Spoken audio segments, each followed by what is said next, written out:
All right, it's time for us to get into our next speech. It's understanding our past and building the Africa we want. It's the founder of Arigo Investments. We've got Owen on the line. Owen, how are you? I'm doing very well. How are you? Good, thank you. Owen, you're in the darkness there, Owen. Okay, well, we're gonna come on now. Just making sure that we can see your lovely. There we Oh, go. Look at you. can you Look guys at see me there? you. Did you recharge and get going there? Just plugged into my electric now.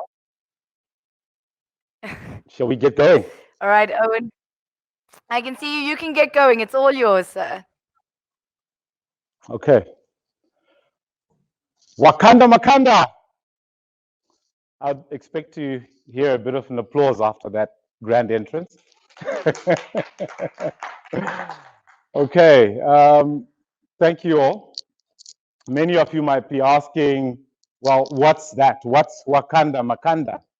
I'm going to try and give you a bit of a brief background of Makanda. But before I get to Makanda, we're going to just take a minute or a second to acknowledge the late Chadwick Boseman, who was the primary actor, the main role in Black Panther, a movie that released in 2018 and has made some amazing milestones for Black African actors, and over and above reaching a ticket gross sale of 1.3 billion US.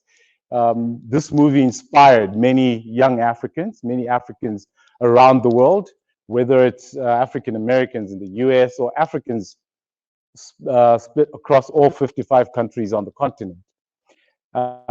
This is very important because it speaks to an element of inspiration, which inspiration was so necessary to just trigger the belief that Africa can. And Wakanda is a fictional country in the Black Panther movie. But as we move from Wakanda to Makanda, we get a bit real. Okay? Now, Makanda is actually the town in which I am standing in. Okay? I am presenting to you, broadcasting to wherever you are in the world from the Eastern Cape in a small town formerly known as Grahamstown, now called Makanda. So the term Wakanda Makanda initially was actually coined by a lady who is a friend of our family, who, when I met her in Johannesburg, once said, Wakanda Makanda. And I wondered, what on earth is she talking about? So I looked at her. Then she says, hello, Wakanda Makanda. Your children are at school in Makanda, and Wakanda has just come out and has done well. And I said, I got you. But nonetheless, the whole spirit behind Wakanda Makanda for me is about inspiration. It's about inspiring young Africans to do what was, what can we say, similar to what was achieved in the theatrical movie of Black Panther, which is to build the future that we want. And that really is the core of our topic today.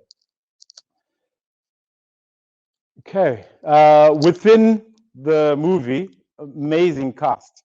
You will see plenty young African actors and actresses.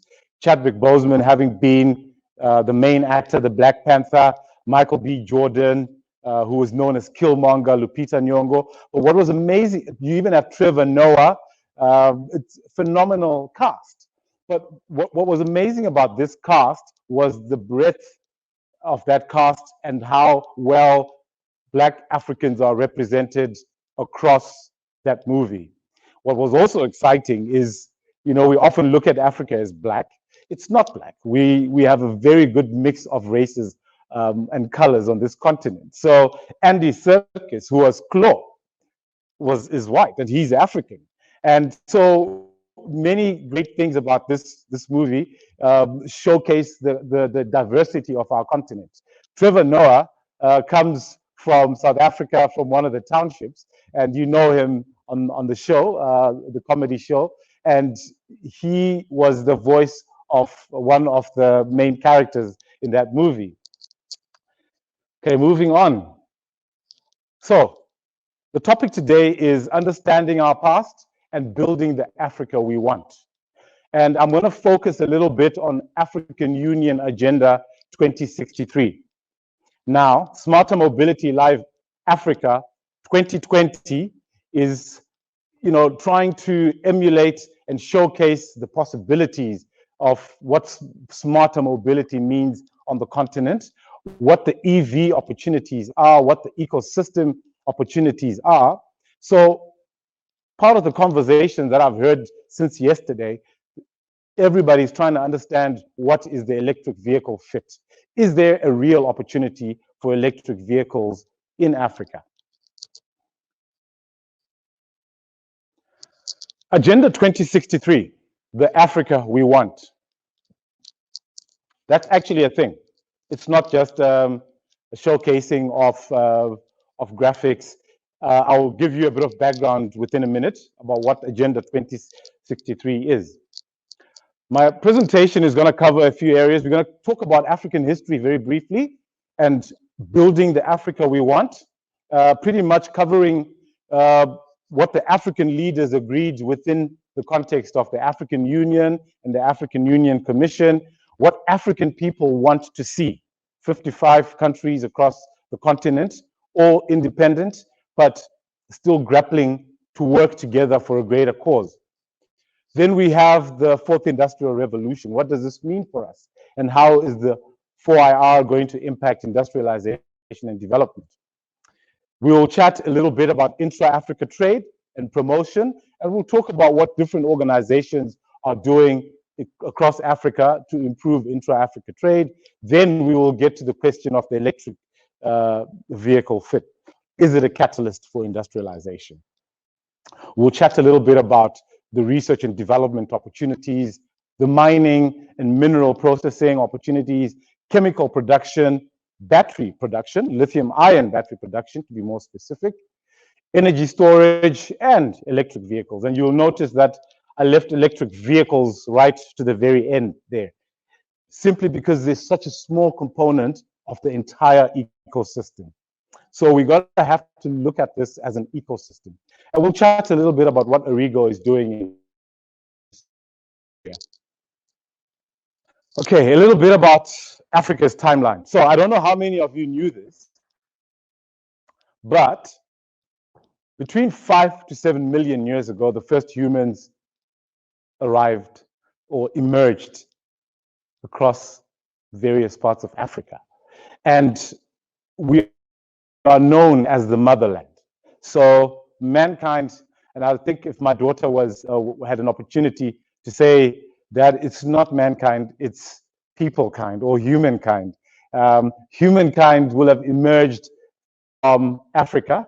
We live in sensitive times where we have to be gender sensitive, and we have to appreciate the gender parities that we've come from. So I'll call it humankind. So humankind, 5 to 7 million years ago, emerged, and Africa was the motherland.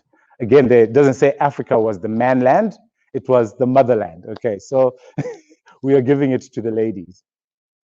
And then 100,000 BC, humans began to migrate from Africa to other parts of the world. We scroll up a little, 3000 BC, Egypt and the pyramids start to happen. And that's the time in our history, because everybody to date is still confounded by how these pyramids were built. In the 1600s emerged Queen Zinga.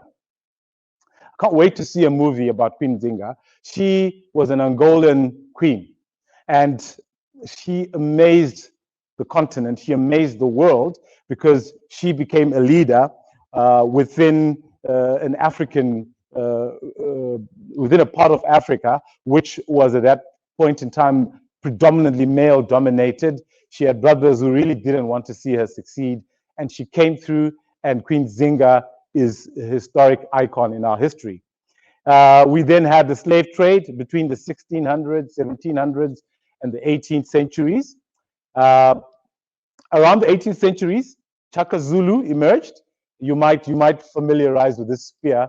I mean, we were known for our spears back then. And in 1957, Ghana emerged as the first African country to gain its independence from Britain. That was a big moment. Moving forward, inclusion and diversity. Nelson Rolihlahla Mandela, and a man who had spent two plus decades in prison, found it in himself to forgive his captors and created new room for a new partnership. And that was the birth of the South Africa we see today. In 2011, a new country was born in Africa. That country is South Sudan. South Sudan is the youngest country in the world, born in 2011. So as all these things were happening, the AU has been working in the background, and oftentimes they are criticized because their work is not as visible. But the African Union adopted, within 2013, African Union adopted Agenda 2063. And that agenda was the Africa we want. And it was a blueprint for a sustainable and economic success and growth for the continent. And in 2020, this year, the year of COVID, as we will mostly remember it, I'd like to also remember some friends we've lost who were part of trying to serve the needs of people that were needing care. So frontline, one love to all the frontline workers. The African Union formed the African Continental Free Trade Agreement. Now, catch this. It's the African Continental Free Trade Agreement. As you sit wherever you're sitting, try and say the acronym AFCTFA. It's a very difficult acronym. I don't know how they came up with that. I think somebody needs to just advise the guys that, can you make this a little easier on the tongue? But nonetheless, we've got African Free Trade Agreement, and it's pretty much the largest, it's an agreement amongst African countries that is ratified and created the world's largest trading hub or trading area, which incorporates all African countries, a population of 1.25 billion people, and a phenomenal market opportunity for those who want to sell electric vehicles, just say. Okay, building the Africa we want, Agenda 2063. The whole idea there was to build a 50-year agenda through a people-driven process that would outline what Africa wants. And that was called Agenda 2063. I'd like to acknowledge Honorable Minister in the presidency, Nkosazana Zuma. I know she was very active in this program, and oftentimes she's not acknowledged for it. So if I'm the first one to acknowledge her, yeah, you're welcome, ma'am. The 7 aspirations that AU Agenda 2063 were trying to achieve are prosperous Africa, an integrated continent, good governance, democracy, peace, strong cultural identity, understanding a common heritage, shared values, and ethical leadership. It had to be a people-driven agenda, relying on the potential of all African people, especially our women, our youth, and our children. So Africa has to build a strong, united, and resilient front. And we have to become a global player within that 50-year window. And we're already a few years in. Now, why now? Why now is this conversation relevant? Well, a term that was coined by the founder and CEO and chairman of WEF, or World Economic Forum, was Fourth Industrial Revolution. We've been through a couple of other revolutions, industrial revolutions, which revolutions saw Europe and other parts of the world expand and grow, incomes rise, wealth created, slavery take shape. And in all of that, Africa got left behind from an industrialization perspective. So what the 4IR, or Fourth Industrial Revolution, presents is a phenomenal opportunity for us as a continent to rise. Right now, we are at the tipping point of this rise. We are moving fast towards an industrialization where we're going to see lives improve, wealth created, and young people take ownership and take not just Africa, but the world forward. I mean, with a population of 1.25, if 60% of that are youth, which is aged 25 and under, you can imagine the level of creativity and the volume of opportunities that we need to fill to make this relevant. We need to make the right decisions in the next few years. I don't know if you're seeing this, but this should be a picture of the launch of the African Free Trade Agreement in Rwanda, where all the leaders were initially signing the documents and the ratification process was beginning. What's amazing about what's happening with free trade agreement is they've appointed a 45-year-old Secretary General. She's not close to my age. I might be younger, I might be older, but Wamkele Mene was appointed earlier this year and was supposed to take office, but owing to COVID, there was a delay in the launch of the free trade area. But in a nutshell, the free trade area creates the world's largest free trade area encompassing 54 countries, 1.2 billion people. It will bring the promise of trade-led economic success within the continent. And it will be an opportunity for investors, for entrepreneurs, for innovators to make a difference on this continent. It's meant to increase intra-African trade. Currently, intra-African trade remains extremely low. So Africa trades more with the rest of the world than it does with itself.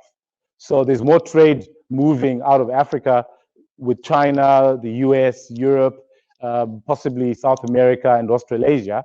But thanks to organizations such as African Bank, the industrial development zones like Kucha, and the African Development Bank, we are starting to see the free trade agreement and area take shape.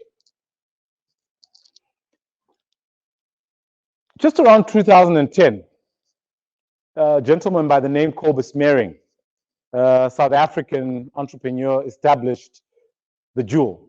And his vision was to actually create an electric vehicle for the world from Africa. It turned out it wasn't just a vision. A few of these vehicles actually went into production here in the Eastern Cape. Unfortunately, this project was shelved owing to the large sums of money that were required to make this happen. I believe that our time is now, and I truly believe that this creates an opportunity. The fact that the Jewel was created in 2008, went into production in the Eastern Cape in 2010, and a few units are still sitting here in the Eastern Cape, but failed to go into full production. We may have been equal or better than Tesla. So I hope that gives you an indication of how not far away we are from the vision that we want to see. Africa is got a chance at being fully independent economically. And if the Jewel had experienced the same trajectory that the Tesla and other vehicles like Rivian who've been under development, we might today actually have an African EV selling into the world. This car had a range of nearly 200 kilometers back then 10 years ago. And today, battery technology has advanced so much more. And we heard earlier in presentations that you've got JAGs which are going as far up as 500 kilometers. And there are other vehicles like the Rivian and Tesla, which are pushing the boundary that battery can give distance. So a point there. Let us not give up on ideas and visions that cost money. Let's raise the money rather. In terms of trying to build the African EV ecosystem, we've got to understand the fact that there's a whole component of raw materials, chemistries, engineering, etc. that go into electric vehicle production. And all these are buttressed by innovation, meeting the need. Do we need EVs in Africa when we still have donkey carts in Grahamstown? We've got people that actually get from point A to point B that carry their goods from point A to point B in donkey carts. So smarter mobility can include those. Africa needs foreign direct investment, and we need to increase intra-Africa trade. Often we talk of jobs. We need jobs. We need to create jobs. I'd like to differ on the fact that we need jobs. What we need to do is to pursue work, because jobs means that you're going to wait for someone else to create a job for you. But when you work, you are creating an opportunity for yourself, even if you're not getting paid. So we need to get off our buttocks and actually start to get working Africa. Entrepreneurs and startups, do your thing. We need you to be in there. Policy support, governments, we need you. Funding and market access, we need the World Bank, we need AFDB, we need Afrexim Bank. I'm going to skip across a few slides, but for those who are still in school, I'm going to get to STEM. I want to talk about the periodic table. This is something you need to understand. So most of you here would have a good idea of what STEM is. Owen, I'm going to interrupt you there. Because Sure. you inspired me, Owen. You inspired me. Thank you so much. Yeah. We had to do it as well. Wakanda forever. Okay, fantastic. I hope everybody was in there doing that. The whole team in here, we were all doing it, I promise. Oh, fantastic, fantastic. Well, thank I'd you love so to much show for your this one insights. last slide. It's an important I slide. know you. I know you are busy, but we have run out of time. What I'm gonna do is I'm gonna say, finish your last slide, and then you can go straight into your panel. Would that work? That's fine. Would you? I'd need maybe a 2-minute break before. I just need to get some water and get into the panel after. Okay, not a problem. You can do your last slide, and I'll introduce your panel whilst you get some water. Okay, thank you very much. Okay, I don't know if I'm back. Okay, so I've got one last slide. I had another one straight after, but this one is very important for me because when I started my journey in business, as far back as 99, tells you my age. I had an opportunity 2 years after I'd started my business to visit a beautiful game reserve in South Africa called Motswari. And while I was at Motswari, I had an opportunity to see wild dogs hunt. It was an amazing feat of nature. They hunt in packs, but what's amazing is that when they've hunted and they've got their kill, they don't eat first. The adults don't eat first. They feed the children. So, African leaders, no eating just yet. Let the children feed. And then, you guys can have the scraps. So that's a very important parting point for me, because in the absence of this, our youth are in a dire straits. We need to lead by example. I've got 3 children and many others that I look after. And I cannot comfortably go to bed knowing that the children have not eaten. So let's create opportunities for young people. Let's use the EV ecosystem and industrialization opportunity to give young people a chance on this continent. This is the only way we're going to build this continent. Thank you very much. Owen, I'm very glad I let you have your last slide, because that is very, very true. I think it'll be great if we can create opportunities for youngsters in South Africa. All right, I know Owen's going to take a quick break, and when we come back, we've got our panel on understanding our past and building the Africa we want.